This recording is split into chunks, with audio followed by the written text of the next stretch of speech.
안녕하세요. 저는 저만 아는 엄청난 비밀을 가슴속에 품고 사는 여자입니다. 사실 저희 남편이 얼마 전에 세상을 떠났는데 남편을 잃은 슬픔이 채 가시기도 전에 생각지도 못했던 충격적인 일이 터지고 말았거든요. 그건 바로 남편한테 제가 모르는 끔찍한 비밀이 있었다는 거예요.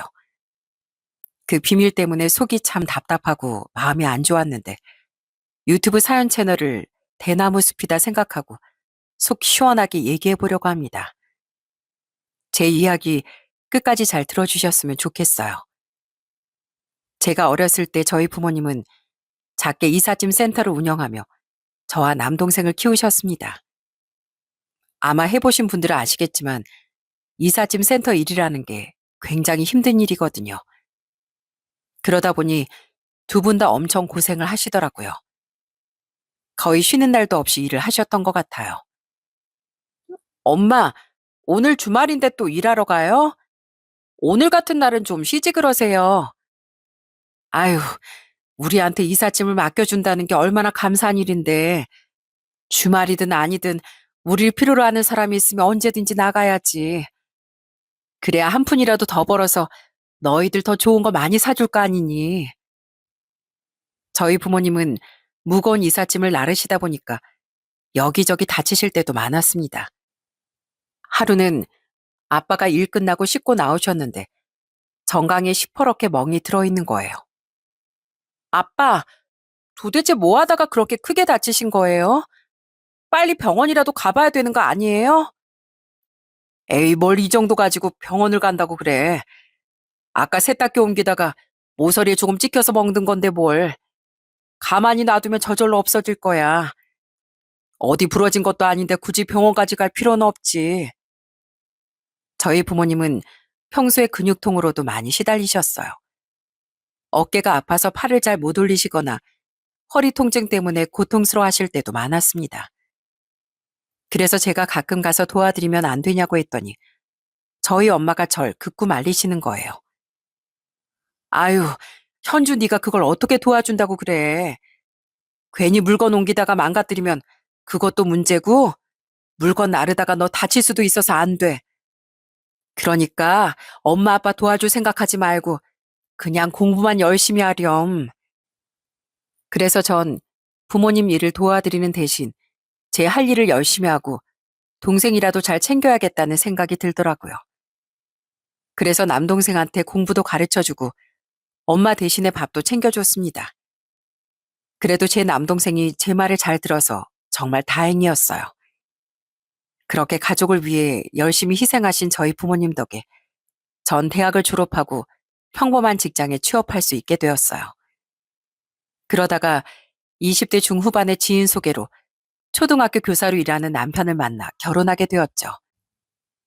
남편이 근무하는 지역으로 신혼집을 얻어 결혼 생활을 시작했는데 남편이 엄청 자상한 성격이라 너무 좋더라고요. 아무래도 초등학교 교사다 보니 일반 직장인보단 퇴근 시간이 빨랐는데 항상 저보다 먼저 집에 와 앞치마를 메고 저녁 준비를 하고 있는 거예요.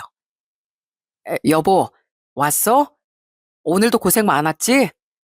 내가 지금 된장찌개 구수하게 끓이고 있으니까 조금만 기다려.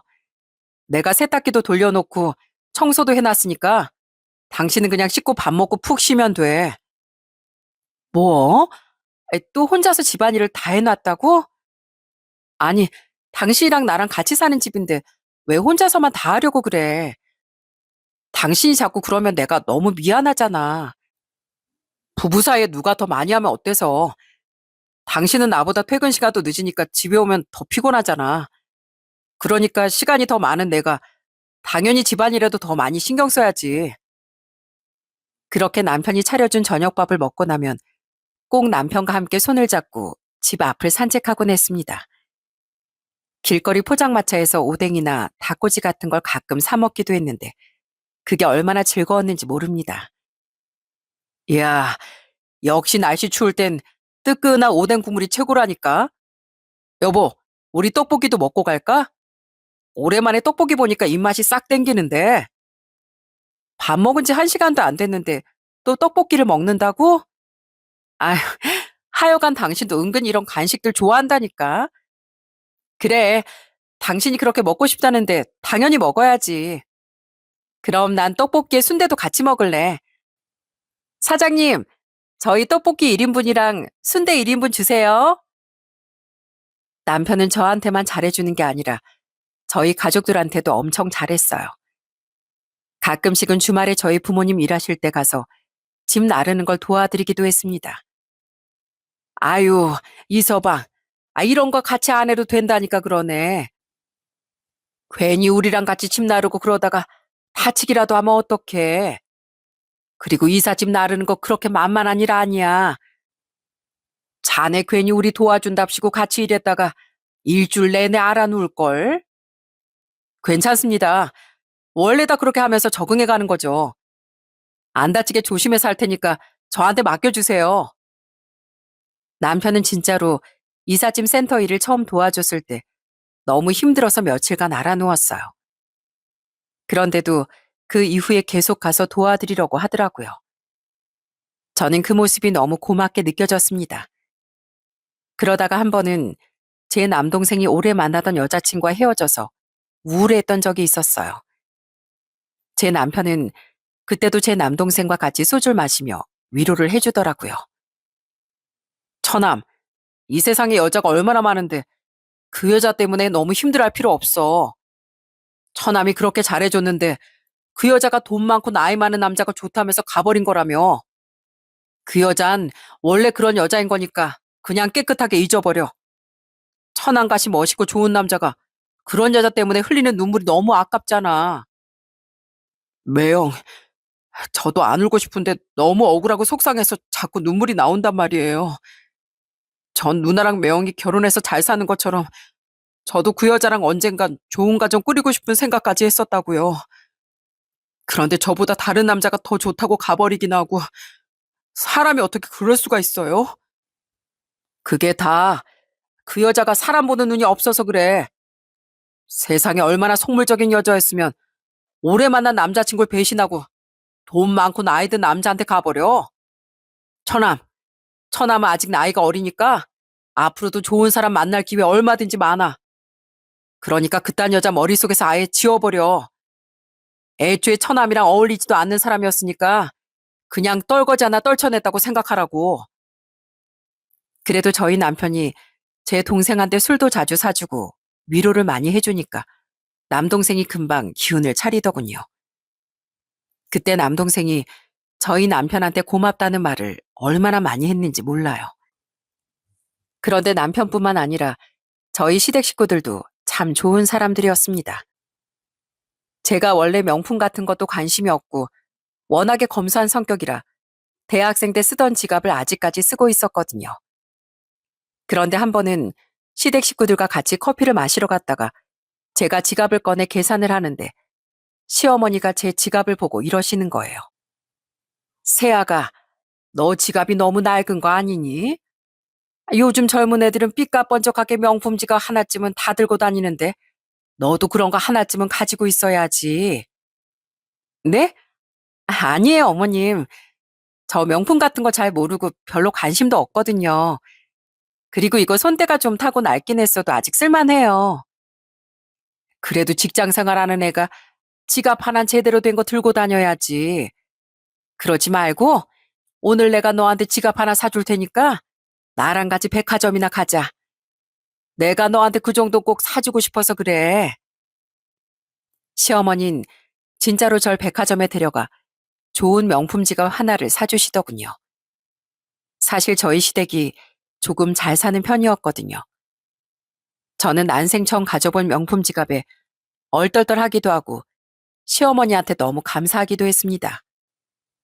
그런데 또 하루는 제가 시댁에 갔는데 시어머니께서 제 얼굴을 유심히 바라보시더니 이러시는 거예요. 어머, 넌 젊은 애가 피부가 이게 뭐니?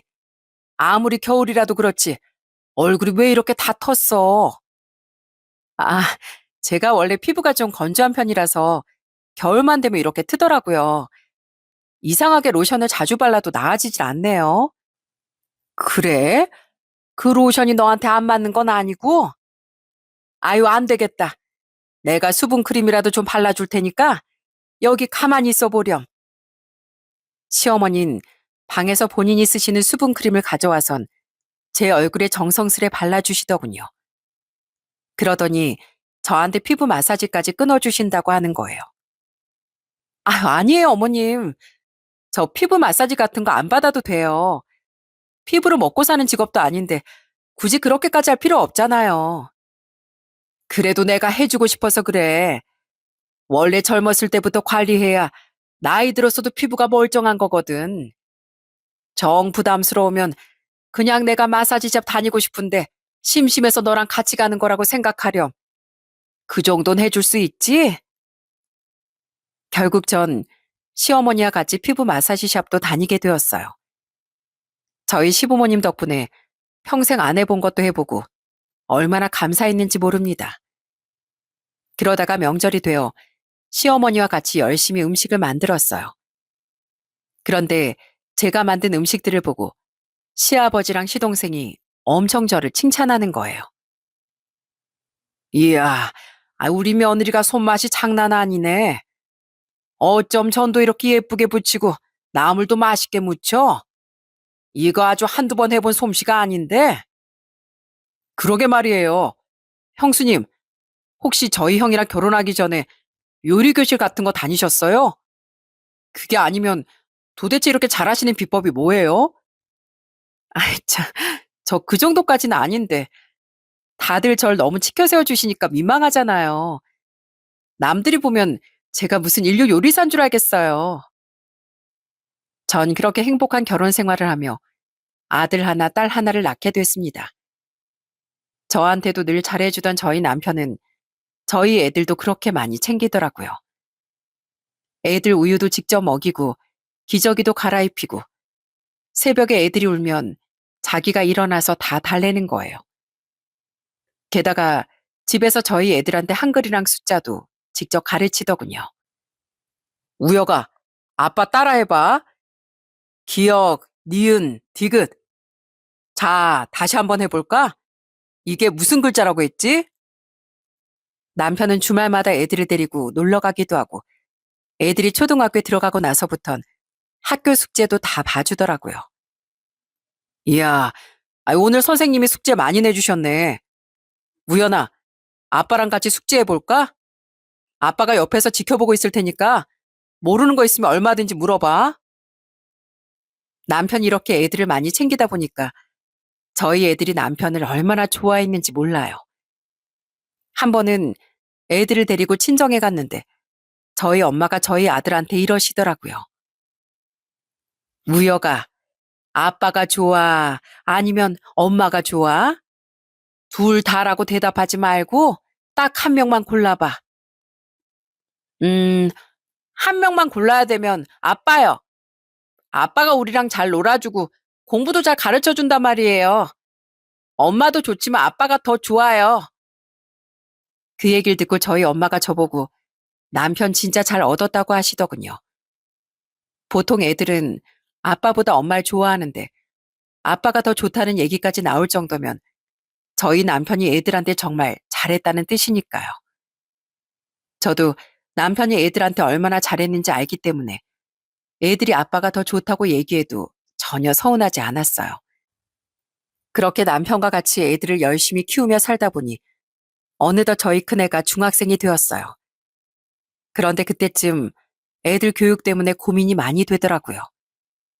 그때 저희가 살고 있던 지역이 지방의 시골이나 다름없는 소도시였는데 아무래도 애들 교육을 위해서라면 서울로 가야 할 것 같다는 생각이 들었어요. 그런데 마침 남편도 같은 생각이었는지 저한테 먼저 이런 얘기를 꺼내더라고요. 여보, 당신 요즘에 애들 교육 때문에 고민이 많지? 그래서 말인데 난 그냥 여기에서 계속 근무할 테니까 당신이 애들이랑 같이 서울로 올라가. 가서 애들 좋은 학원도 보내고 좋은 환경에서 공부시키는 걸로 하자. 뭐? 갈 거면 당신도 같이 가야지. 왜 혼자 여기 있겠다는 거야? 여기가 내 고향이잖아. 어릴 때부터 쭉 여기서 살았는데 그냥 끝까지 여기서 근무하면서 지내고 싶어. 그리고 안 그래도 여긴 학생 수도 많지 않은데 그 몇 안 되는 학생들한테 내가 도움이 되고 싶어서. 서울이야 차고 넘치는 게 학교고 학원이지만 여긴 그렇지가 않잖아.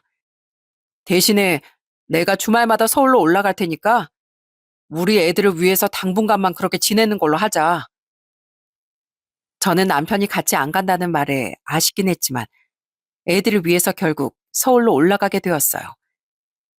서울에 작은 집을 하나 얻고 애들 학원비를 벌기 위해 저도 직장을 구해 일하게 되었습니다. 남편과 떨어져 지내는 평일엔 서로 통화도 많이 했어요. 여보, 밥 잘 챙겨 먹고 있어? 혼자 있으니까 쓸쓸하지? 당신 혼자 거기 놔두고 온 것 같아서 내 마음이 좀 불편하네. 불편할 거 없어. 나 진짜 잘 지내니까 걱정하지 마. 오히려 우리 애들 교육에 신경 쓰느라 당신이 더 힘들지 뭐. 당신이 평일 동안 애들 챙기느라 고생하니까 내가 주말엔 올라가서 아빠 역할 제대로 할게. 남편은 주말마다 서울로 올라와 저희 애들과 즐거운 시간을 많이 보냈습니다. 애들한테 공부만 하면 안 되고 건강도 챙겨야 된다며 애들 데리고 주말에 등산도 가더라고요. 저희 애들은 힘들어하면서도 되게 재미있어 했어요. 아빠, 우리 다음번에 등산 또 가요. 맨날 책상 앞에 앉아서 공부만 하다가 오랜만에 산에 오니까 공기도 상쾌하고 기분이 너무 좋아요. 땀도 쫙 빼니까 건강해지는 것 같고 왠지 모르게 머리도 맑아지는 기분이에요. 그러다가 한 번은 저희 아들이 반에서 1등을 한 적이 있었어요. 그 소식을 들은 남편은 그 주 주말에 집에 올라오면서 케이크를 사들고 왔더라고요. 우여가, 이번에 반에서 1등한 거 정말 축하한다. 아빠 네가 열심히 공부해서 이렇게 좋은 성적 얻을 줄 알고 있었어. 그런데 우여가, 이렇게 한번 1등을 찍고 나면 조심해야 되는 게 뭔 줄 아니? 다음번에 또 1등 못할까 봐 전전긍긍하고 등수에 집착하는 걸 제일 조심해야 되는 거야. 다음번에 꼭 1등 안 해도 되니까 너무 부담 가지지 말고 평소대로만 하렴. 저희 남편은 주말에 올 때 저희 애들만 챙기는 게 아니라 저희 부모님도 많이 챙겨드리더군요. 한 번은 주말에 같이 친정에 갔는데 남편이 한 달 만에 만난 저희 아빠를 보고 이러는 거예요. 아버님, 살이 왜 이렇게 많이 빠지셨어요? 혹시 어디 안 좋으신 거 아니에요? 에이, 안 좋긴. 그게 아니라 내가 요즘에 다이어트 하고 있어서 그래. 자, 보게. 내 배가 한 달 사이에 쏙 들어갔지? 우와, 진짜 그렇네요. 아니, 어쩐지 오늘따라 옷빨이 잘 받으시는 것처럼 보였어요. 그래서 말인데 아버님 다이어트 성공하신 기념으로 제가 옷 한 벌 사드릴 테니까 같이 백화점 가세요. 몸매가 멋져지셨으니까 옷도 더 좋은 거 입으셔야죠. 전 이렇게 저희 가족들을 잘 챙겨주는 남편이 너무 고마워서 저도 남편한테 더 잘해주려고 노력했습니다. 남편 혼자 밥을 잘 못 챙겨 먹을까봐 반찬도 만들어서 싸주고 옷을 따뜻하게 안 입고 다닐까봐 남편 왔을 때 옷도 여러 벌 사줬어요. 그리고 혼자 있다가 어디 아프기라도 할까봐 병원에서 상비약을 종류별로 다 사서 남편한테 챙겨줬습니다. 여보, 아플 때 무조건 약 챙겨 먹고 심하면 병원 꼭 가. 혼자 있어서 돌봐줄 사람도 없는데 괜히 병원 안 가고 끙끙거리지 말고. 알았지? 알았어. 아니, 내가 어린애도 아니고 다 큰 성인인데 그 정도도 혼자 못하겠어? 그래도 걱정되니까 그렇지. 아무리 나이가 젊어도 언제 무슨 일이 생길지 모르는 거잖아. 그리고 당신 혼자 있을 때 혹시라도 무슨 일 있으면 119에 꼭 신고해야 돼. 알았지? 내가 당신이랑 같이 지내면 옆에서 많이 챙겨줄 텐데 그러지 못하니까 걱정된단 말이야. 남편과 주말 부부로 떨어져 지내다 보니까 더 애틋한 마음이 많이 들더군요. 그래서 같이 살 때보다 오히려 더 통화도 자주 하고 더 잘해줬던 것 같아요. 그런데 그 생활이 어느 정도 지났을 때 남편이 조금씩 이상해지기 시작했습니다. 평일에 바쁘다고 전화도 잘 안 받고 어쩌다가 전화를 받아도 목소리가 침울해 보이는 거예요. 게다가 주말에 저희 집에 와도 왠지 모르게 기가 죽어 보였습니다. 여보, 도대체 요즘에 왜 그래? 혹시 학교에서 무슨 일 있어? 당신 요즘에 잘 웃지도 않고 목소리에 기운이 하나도 없잖아. 아니야. 아무 일도 없어. 그냥 나도 이제 나이가 40대 후반이나 되다 보니까 예전 같지 않게 체력이 좀 딸리네. 진짜로 무슨 일 있는 거 아니니까 너무 걱정하지 마. 그 후에도 남편은 계속 제 눈을 잘 못 마주치고 어딘가 모르게 표정이 이상했습니다. 그런데 제가 아무리 물어봐도 아무 일도 없다는 대답만 하더라고요. 그러다가 남편과 주말 부부 생활을 한 지 어느덧 3년쯤 된 어느 날이었습니다. 그때가 토요일이라 집에 올라올 남편을 위해 아침부터 맛있는 것도 해놓고 애들이랑 기다리고 있었어요. 그런데 기다리던 남편은 오지 않고 정말 믿을 수 없는 전화가 걸려오고 말았습니다. 네?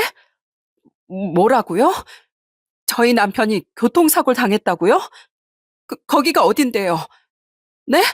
거기가 어디냐고요? 남편이 교통사고를 크게 당해 응급실에 실려갔단 전화를 받고 전 너무 놀라 병원으로 바로 달려갔어요. 하지만 제가 도착했을 때 남편은 이미 세상을 떠난 뒤였습니다.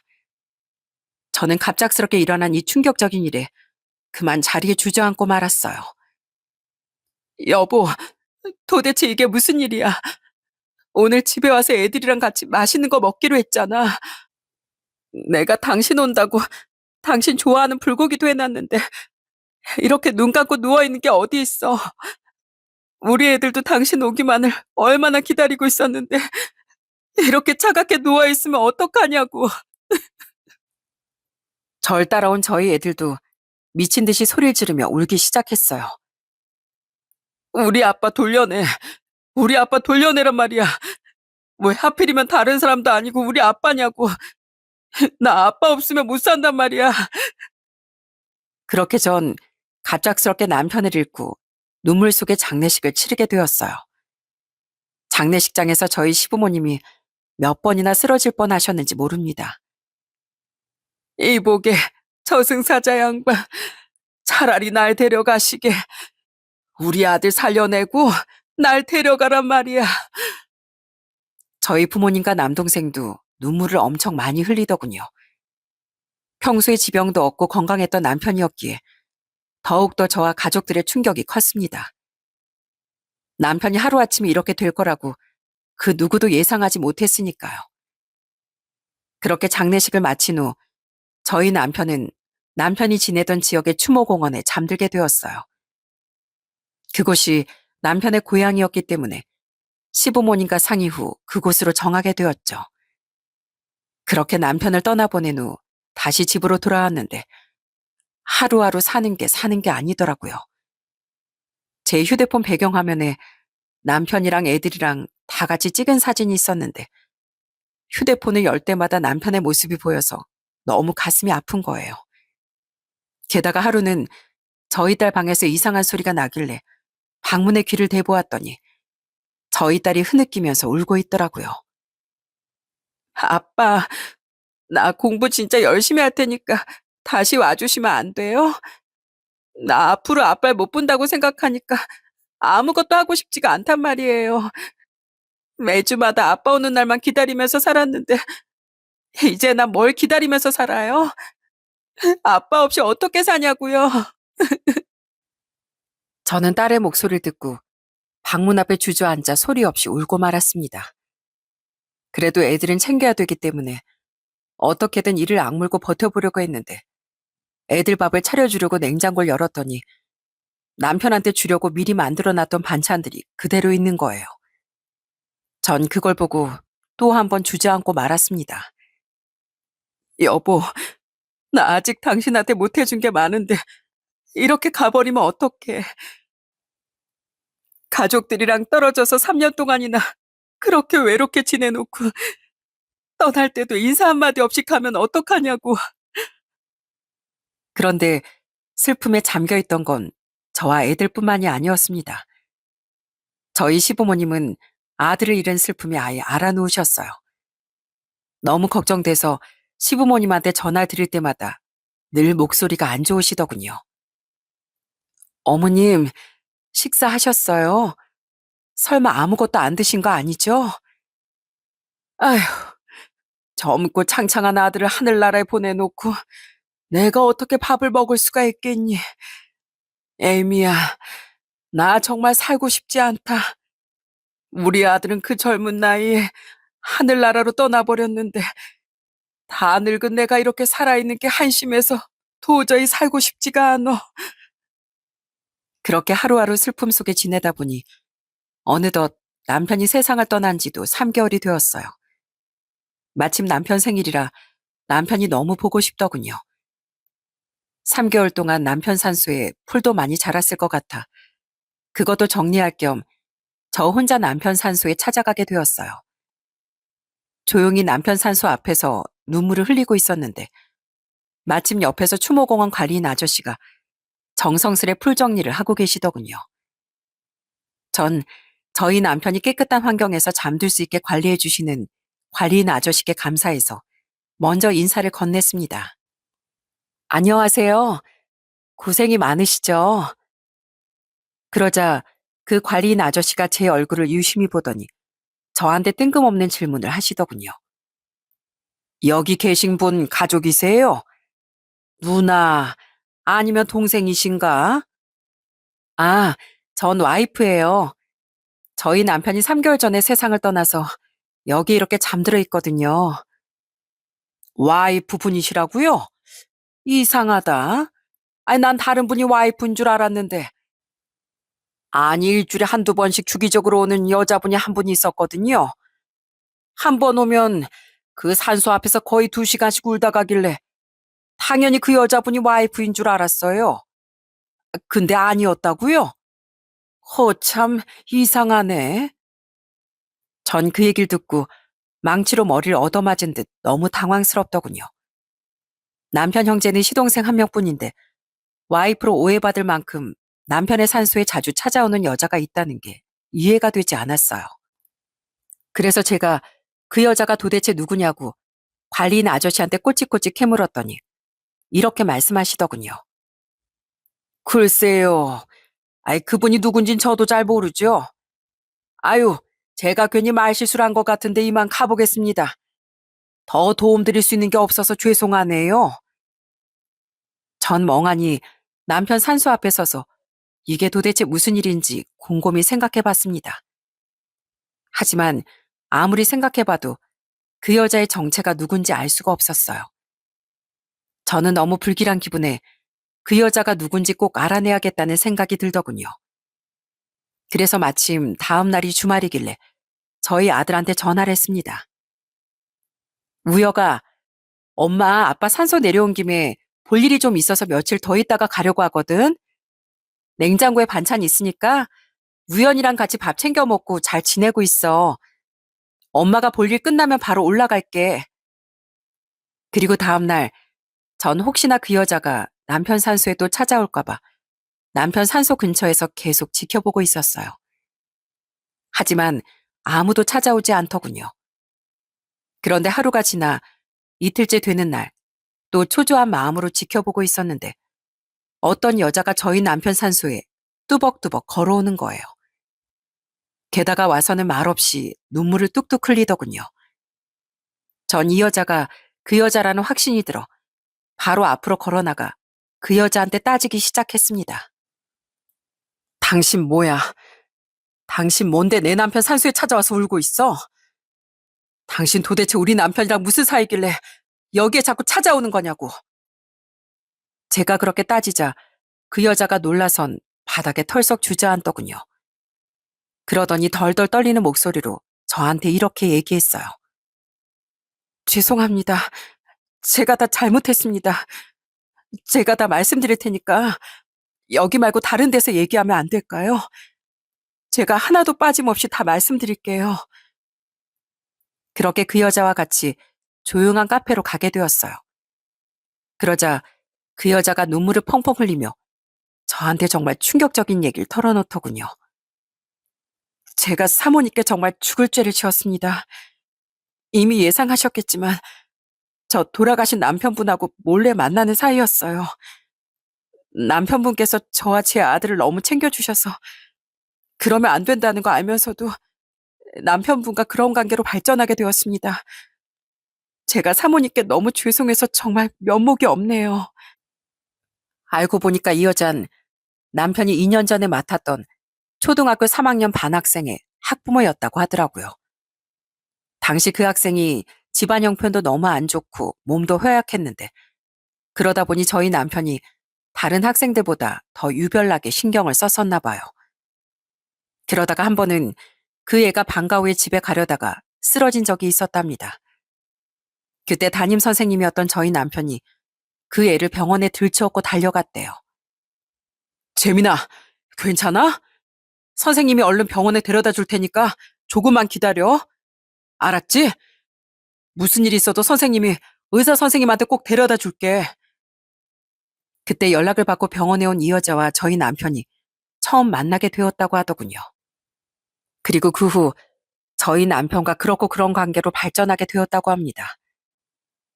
사실 제가 전 남편 때문에 정말 힘들게 살고 있었거든요. 전 남편이 워낙에 여자도 밝히고 저한테 손찌검까지 하는 남자였어요. 게다가 저희 아들이 어렸을 때부터 몸이 많이 허약해서 병원을 자주 다녔는데 애가 아프든 말든 신경도 안 쓰는 사람이었어요. 그러다가 전 남편이 제 이름으로 대출까지 받고선 안 갚는 바람에 제가 신용불량자로 전락하게 되고 결국 못 참아서 이혼하게 된 겁니다. 그런데 그 사람이 가진 게 한 푼도 없다 보니까 재산 분할로 받을 수 있는 것도 없더라고요. 그래서 정말 저희 아들이랑 힘들게 살았습니다. 돈이 없다 보니까 휴대폰비를 못 내서 휴대폰도 끊기고 가스비를 못 내서 가스가 끊긴 적도 있었어요. 그래서 그거랑 우리 남편이랑 무슨 상관인데요? 그쪽이 어렵게 살든 말든 왜 남의 남편을 꼬시냐고요. 저도 처음부터 그럴 생각은 전혀 아니었는데 제 딱한 사정을 들은 남편분이 저한테 이것저것 챙겨주시니까 저도 모르게 마음이 가더라고요. 남편분께서 너무 좋은 사람이라 저도 제 마음을 어쩔 수가 없었습니다. 제가 너무 어렵게 사니까 남편분께서 제 빚도 갚아주고 집도 작은 걸로 하나 얻어줬거든요. 게다가 생활비가 너무 부족하니까 자리 잡고 살 수 있게 빵집도 작게 하나 차려줬어요. 그렇게 받은 거 다 갚지도 못했는데 이렇게 가버려서 너무 미안한 마음에 이렇게 자주 찾아오게 되었고요. 사모님께는 정말 입이 10개라도 할 말이 없습니다. 뭐라고요? 우리 남편이 그쪽한테 빚도 갚아주고 집도 해주고 빵집까지 차려줬다고요? 세상에 어떻게 남의 남편한테 그걸 다 받아먹을 수가 있어요? 난 우리 남편이 혼자 살면서 고생하는 것 같아서 항상 미안해하고 있었는데 어떻게 그쪽이 우리 남편을 꼬셔서 그딴 짓을 할 수가 있냐고요. 정말 기가 막혀서 피가 거꾸로 솟는 느낌까지 들더군요. 전 남편이 절 이렇게 뒤통수 치고 있을 거라곤 전혀 상상도 못했거든요. 그런데 상간녀한테 얘기를 들어보니까 남편이 평일엔 상간녀 집에서 지내고 주말엔 저희 집에 오는 두 집 살림을 무려 2년간이나 했다더군요. 게다가 본인 돈으로 다 해주면 저한테 들키니까 돈이 많은 저희 시부모님한테 다른 핑계를 대고 돈을 빌려서 상간녀한테 해줬다는 거예요. 저는 너무 화가 나고 황당해서 앞에 있던 아이스 아메리카노를 그 여자의 얼굴에 확 뿌려버리고 말았어요. 내가 듣자 하니까 어이가 없어서 더는 못 들어주겠네. 그래서 구구절절 사연이 깊으니까 나보고 이해해달라는 거야, 뭐야? 아무리 사정이 힘들 때 내 남편이 잘해줬어도 그걸 그런 더러운 관계로까지 연결시키면 안 됐었지. 네가 아무리 불쌍한 척 해봤자 어차피 넌 상간녀일 뿐이야. 처자식까지 있는 남의 남편을 건드린 더러운 상간녀일 뿐이라고. 맞습니다. 저는 더러운 상간녀예요. 사모님께서 제 머리채를 다 뜯어버리셔도 그냥 입 다물고 당해야 마땅한 사람입니다. 남편분이 그렇게 된 것도 저 때문에 벌 받은 것 같아서 얼마나 가슴이 찢어지는지 몰라요. 이게 다 제 탓입니다. 다 제 탓이니까 원망할 만큼 원망하시고 상간녀 소송을 하고 싶으시면 마음대로 하세요. 제가 지은 죄이니 전부 다 달게 받겠습니다. 참나, 내 앞에서 그렇게 눈물로 사과하고 불쌍한 척하면 그게 없었던 일이 되는 줄 알아? 내가 너 절대 가만히 안 둘 거야. 내 남편이랑 같이 날 2년간이나 뒤통수 친 거 절대 가만히 안 둘 거라고. 알았어? 저는 그렇게 말하고선 자리를 박차고 빠져나왔어요. 서울로 올라가는 길에 너무 억울한 마음에 눈물을 얼마나 흘렸는지 모릅니다. 남편이 절 배신했다는 생각에 너무 화가 났는데 이미 세상을 떠난 사람이라 복수를 할 수도 없고 정말 미칠 것 같더군요. 그런데 그날 집에 돌아온 후 식탁에 멍하니 앉아 분노를 겨우 다스리고 있는데 저희 딸이 저한테 와서 이러더라고요. 엄마, 아빠 잘 보고 왔어요? 아빠가 살아있었으면 생신 때 맛있는 거 많이 드셨을 텐데 아빠 돌아가시기 전에 제가 직접 미역국 한번 못 끓여드렸던 게 너무 후회돼요. 엄마, 나 아빠가 없어서 너무 슬픈데 이거 언제쯤 괜찮아지는 거예요? 난 이렇게 편하게 공부하고 있는데 아빠는 이제 아무것도 못한다고 생각하니까 가슴이 미어지는 것 같단 말이에요. 저는 남편에 대한 분노로 머리가 폭발할 것 같은데 저희 딸이 남편을 그리워하며 우는 걸 보고 마음이 복잡해 가슴이 터질 것만 같았습니다. 그런데 애들이 상처받을까봐 차마 남편이 바람을 피웠다는 얘기를 할 수가 없더라고요. 그래서 전 혼자서 매일 머리를 쥐어뜯으며 괴로워했습니다. 그런데 며칠 후에 이번엔 제 남동생이 저한테 전화를 해서는 이러는 거예요. 누나, 잘 지내고 있지? 나 요즘 누나 걱정돼서 잠이 안 와. 매형 그렇게 되고 나서 나도 이렇게나 슬픈데 누나는 얼마나 더 슬프겠어. 누나, 나 솔직히 요즘 매형이 너무 보고 싶어. 매형이 나한텐 거의 친형이나 다름없었잖아. 나 그래서 나중에 할아버지 될 때까지 매형이랑 형 동생처럼 친하게 지내고 싶었는데 이제 그럴 수가 없어서 너무 가슴이 아파. 남동생까지 그런 얘기를 하니까 정말 어떻게 해야 될지 모르겠더군요. 저 몰래 다른 여자와 두 집 살림까지 차렸던 걸 생각하면 절대 용서할 수 없지만 또 남편이 생전에 저희 가족들한테 엄청 잘했던 걸 생각하면 마냥 원망하기도 힘들더라고요. 그래서 너무 복잡한 마음에 상간녀 소송도 바로 진행하지 못하고 괴로워하며 시간만 흘렀어요. 그런데 상간녀를 처음 만난 지 한 달쯤 지났을 때 상간녀한테서 갑자기 만나자는 연락이 오더군요.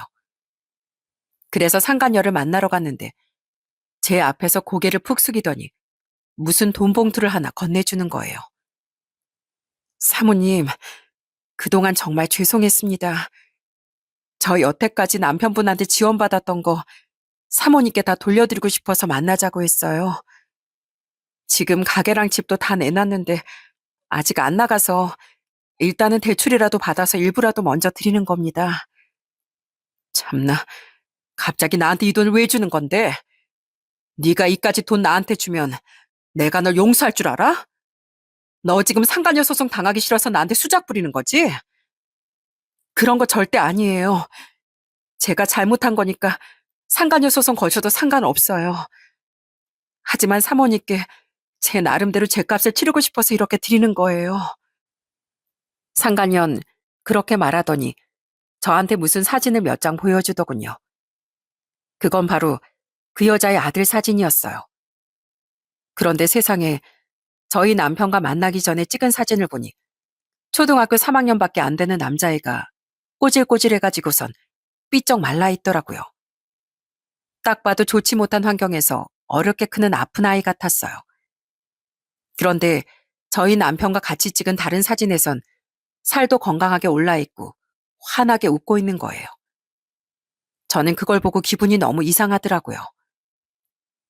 사모님께 너무나 죄송한 말씀이지만 저한테 남편분이 참 고마운 분입니다. 저희 아들이 남편분 덕분에 건강도 많이 되찾고 웃음이 참 많아졌거든요. 그래서 그 고마움을 갖고 싶었는데 갚지 못해서 너무 후회스러워요. 그런데요, 사모님, 이거 하나만은 알아주셨으면 좋겠어요. 남편분께선 저랑 만나면서도 늘 사모님께 죄책감을 가지고 살았어요. 사모님께 죄 짓는 걸 항상 괴로워했고 저랑 사모님 둘 중에 누굴 선택할지 결정을 내리지 못해 항상 힘들어했거든요. 그래서 옆에서 지켜보던 저도 늘 사모님께 죄송했습니다. 상간녀가 그렇게 얘기하자 남편이 집에 올 때마다 자꾸 제 얼굴을 쳐다보지 못하고 죄 지은 사람 마냥 행동했던 게 떠오르더군요. 그 모습을 떠올리니 상간녀의 말이 거짓말은 아닌 것 같았어요. 사모님, 저 그동안 남편분 덕분에 제 팔자에도 없는 행복한 생활을 누렸지만 더 이상 그 혜택을 누리는 건 사람으로서 할 짓이 아닌 것 같습니다. 그래서 그동안 제가 받았던 거 다 사모님한테 돌려드리고 싶어요. 가게랑 집이 나가면 바로 사모님한테 그 돈도 돌려드리고 그 동네를 떠나서 그냥 조용히 살겠습니다. 남편분 산소에도 다신 찾아가지 않을게요. 저 사모님한테 용서받자고 이러는 거 아니니까 상간녀 소송하고 싶으시면 소송하셔도 되고 평생 저 원망하고 욕하셔도 상관없습니다. 그냥 이렇게라도 상처받은 사모님 마음에 위로가 되셨으면 좋겠어요. 상간년 몇 번이나 저한테 고개를 숙이며 사과를 하더군요. 너무 저자세로 나오니까 저도 마음이 너무 복잡해서 차마 더 이상 화를 낼 수가 없었어요. 그래서 일단 알겠다고 하고 집으로 돌아오게 되었습니다. 그런데 그 후 진짜로 그 여자가 집과 가게를 팔아서 나온 돈을 저한테 다 보내주더군요. 그러더니 문자 하나를 저한테 보냈더라고요. 사모님, 그동안 정말 죄송했습니다. 저는 제가 지은 죄에 평생 반성하면서 없는 사람처럼 살아가겠습니다. 사모님께 씻을 수 없는 상처를 안긴 점 다시 한번 사죄드립니다. 그렇게 상간녀한테 그 돈을 다 받은 전 오랜 고민 끝에 그냥 상간녀 소송을 하지 않기로 했어요. 만약에 남편이 살아있었다면 어떻게든 상간녀 소송을 하고 둘 다 응징을 했겠지만 지금 남편도 없는데 그게 다 무슨 소용이겠어요? 그리고 상간녀가 먼저 저희 남편한테 받은 걸 다 토해내고 다른 지역으로 떠나버렸으니 그 정도에서 끝내도 될 것 같다는 생각이 들었습니다. 하지만 그렇다고 해서 남편에 대한 원망이 없어진 건 아니었어요. 그 여자의 사정이 얼마나 딱하든지 간에 어쨌든 남편이 절 배신한 건 사실이잖아요. 하지만 차마 남편이 바람을 피웠다는 얘길 저희 애들이나 친정, 시댁 식구들한테 얘기를 할 수는 없었습니다. 비록 절 배신한 남편이지만 저희 애들한텐 더할 나위 없이 좋은 아빠였고 저희 친정 부모님한텐 듬직한 사위, 그리고 시댁에는 사랑스러운 아들로 기억되고 있는데 제가 그걸 망치고 싶진 않았어요. 그리고 무엇보다도 아직도 아들 잃은 슬픔에 누워 계시는 시부모님한테 차마 말할 용기가 나질 않더라고요. 그래서 전 그냥 남편의 일을 저 혼자 가슴에 묻고 살아가기로 결정했습니다. 그게 쉬운 일은 아니었지만 그래도 남은 가족들을 위해 그게 맞다고 생각했어요. 그런데 아무것도 모르는 가족들이 남편을 그리워할 때마다 마음이 복잡해지는 건 어쩔 수 없더라고요. 한 번은 애들을 데리고 친정에 가서 식사를 하는데 저희 엄마가 갑자기 울적한 목소리로 이러시는 거예요. 아휴, 우리 이서방도 여기에 같이 앉아서 맛있는 거 먹었으면 참 좋았을 텐데 내가 이서방 살아생전에 더 잘해주지 못한 게 한이다, 한. 이렇게 젊은 나이에 떠나버릴 줄 알았으면 우리 집에 올 때마다 임금님 수라상 부럽지 않게 차려줄 걸 그랬어. 그 얘기를 들었을 때 어떤 기분이었는지 아마 겪어보지 않으신 분들은 모르실 겁니다. 왜 일찍 떠나서 가족들 마음을 이렇게 아프게 하는 건지 원망스럽기도 하고 또 한편으론 저희 부모님이 그렇게 착한 사이라고 칭찬하는 남편이 절 배신했다는 게 화가 나기도 했어요. 그러다가 한 번은 시댁에 갔는데 시부모님이 아직까지도 식사를 잘 못하셔서 살이 쭉 빠지신 겁니다. 그래서 걱정되는 마음에 죽을 끓여드렸더니 시아버지가 눈물을 글썽이면서 저한테 이러시더군요. 애미야, 정말 고맙다. 역시 우리한텐 너밖에 없구나. 그나저나 우리 아들이 그렇게 되는 바람에 네가 혼자 고생이 참 많지? 우리 손주들 학업에도 신경 쓰고 직장 일까지 하느라 네가 참 많이 힘들 거야. 그래도 너한텐 우리가 있으니까 힘들면 언제든지 얘기하렴. 우리가 널 위해서 뭔들 못 해주겠니?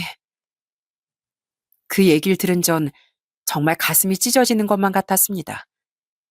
솔직히 남편만 생각하면 시댁에도 발길을 끊어야 하는데 이렇게 좋은 시부모님과 관계를 망치고 싶지 않았어요. 그래서 전 이를 악물고 그냥 제가 혼자 감당해야겠다고 생각했습니다. 그래서 그날 시댁에 애들을 놔둔 후 저 혼자 남편 산소에 다시 찾아갔어요. 그리고 남편의 산소 앞에서 원망의 말을 하염없이 쏟아냈습니다. 당신 도대체 왜 이런 짓을 한 거야? 우리 다 같이 잘 살고 있었는데 왜 이런 짓을 저지른 거냐고. 당신 이렇게 말도 안 되는 짓을 벌여놓고 혼자 그냥 떠나버리면 다야? 나한테 평생 잊지 못할 상처를 줘놓고서 그냥 이렇게 조용히 누워있으면 되는 거냐고. 나 평생 당신 원망하면서 살 거야. 당신이 나 배신한 거 절대로 용서하지 않을 거라고.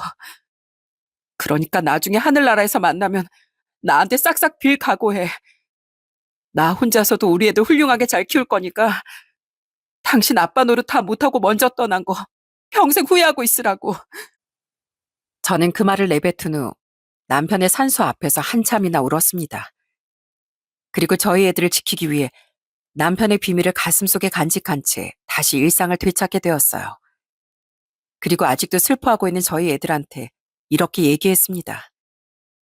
우여가, 우연아, 아빠가 하늘나라에서 지켜보고 있을 테니까 이제 그만 울고 엄마랑 같이 웃으면서 지내자.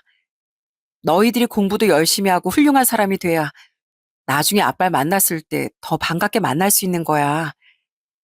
그러니까 우리 이제부턴 우리끼리 똘똘 뭉쳐서 잘 살아보자. 알았지?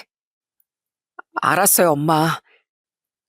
엄마를 위해서라도 이제부턴 힘내볼게요. 저 하늘나라에 있는 아빠한테 정말 자랑스러운 아들이 될 거예요. 저도요, 엄마. 아빠가 떠난 게 너무 슬프지만 언제까지 이렇게 울고만 있을 수 없다는 거 이젠 저도 알아요. 저도 앞으로는 울지 않고 웃으면서 살래요. 그러니까 엄마도 아빠 때문에 마음 아파하지 말고 우리랑 행복하게 지내요. 저는 그렇게 말하는 애들을 끌어안고 또 한 번 눈물을 흘렸습니다. 남편 때문에 받았던 충격과 상처가 너무 컸지만 저희 애들을 위해 한번 극복해 보기로 했어요. 저한테 저희 애들은 세상에서 제일 소중한 보물이니까요. 물론 살면서 문득 남편이 절 배신했다는 생각이 떠올라 화가 나고 치가 떨릴 때가 있겠지만 어차피 이미 세상을 떠난 남편을 붙잡고 화를 낼 수도 없는 일이니 그 정도는 감수하기로 했습니다. 당장 남편에 대한 분노 때문에 지금의 행복한 가정을 깨뜨리고 싶진 않았거든요. 미국의 한 소설가가 이런 말을 했대요. 인간의 심장은 산산조각이 난 후에도 다시 크게 자라날 수 있다. 제가 생각하기엔 심장이 산산조각이 날 정도로 큰 마음의 상처를 받았어도 언젠간 그걸 극복하고 더 튼튼한 마음을 가질 수 있다는 뜻인 것 같아요. 왜 시간이 약이라는 말도 있듯이 마음의 상처도 언젠간 치유가 될 수 있는 거잖아요. 그래서 저도 제 심장이 다시 크게 자라날 때까지 이 상처를 한번 견뎌내 보려고 합니다. 저희 애들을 위해서라도 더 힘내서 씩씩하게 살아갈 거예요. 제 사연을 듣고 계시는 분들께서도 각자 나름대로 크고 작은 마음의 상처가 있으실 거라고 생각합니다. 제가 오늘 말씀드린 그 명언을 기억하면서 그 상처들을 스스로 치유하고 극복해 나가시길 바랄게요. 그럼 전 이만 제 사연을 마치도록 하겠습니다. 끝까지 들어주셔서 정말 감사합니다.